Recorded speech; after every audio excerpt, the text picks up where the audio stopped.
Howdy everyone, it's your buddy BP. It's week 43 of Destiny, and it is Friday morning, which means it's XUR day. I would have uploaded this a little sooner, but it's been a very busy week for me. And to be honest, there's really not much to write home about today for XUR. It's been a very bland week. But let's just go ahead and get right on into it. For Titans, we have an insurmountable skull fort. Its special ability, which is Improved Transfusion, gives your Striker Titan the Transfusion ability, which allows you to regenerate health on Stormfist and Shoulder Charge kills and allows you to respawn with melee energy. Its stat roll is tops off at 131, which is actually pretty high for this helmet. The helmet itself, it's not bad. It's a good PvP helmet for, I say, beginners. Later down the line, though, for PvP, when you start getting stuff like Armamentarium, though, you're going to be wanting to use that over this. So it's not bad. It gives you the choice of running Transfusion and Aftershocks at the same time. I believe it's called Aftershocks. But, and it's certainly a very cool-looking helmet. You'll definitely be the coolest-looking guardian in the lobby with it. But, yeah, all I can say is that it's not bad. For Hunters this week, we have Lucky Raspberry. Its stat roll for Intellect is 172, which is on the high end. Its special ability allows Arc Bolt to chain further and allows you to respawn with grenade energy. My opinion on this one is the same as with the Skull Fort. It's not bad. It's a really good PvP armor piece for beginners in PvP. Arc Bolt Grenade is really fun to use, and this helps you get more enemies in a wider area, and it's always good to respawn with more grenade energy. Plus, you get bonus heavy ammo with it, which is always nice. You'll probably want to switch up to something else later on down the line, but yep, it's not a bad choice. For Warlocks this week, we have Apotheosis Veil.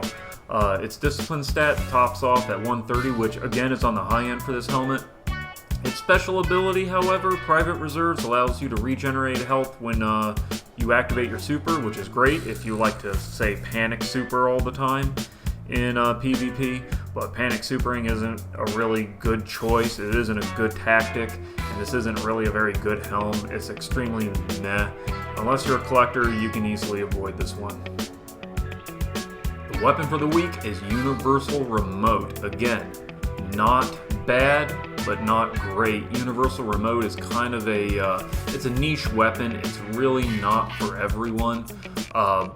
It's basically a shotgun with a little bit of extra range that you get from when you go ADS, and it's really good if you, say, want to run a shotgun sniper combo in PvP, because Lord knows you don't want to be using No Land Beyond. But yeah, outside of that, I really can only recommend it for hardcore shotgun fans who really want to mix up their playstyle and do something that's a little original, a little different. So it's not really something you're going to see people use in a competitive format a lot, but it's not a bad weapon. So if you want to try something different, something a little out of the ordinary, Universal Remote is a good way to go, but it's not something that everyone needs to have.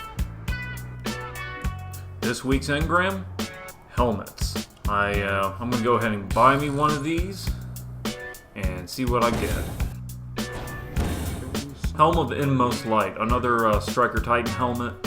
Let's see here. This one has a strength roll of 135, which is extremely good. It's almost maxed out. That's almost a perfect roll. Its special ability, however, gives you Death from Above and Headstrong for your Fist of Havoc.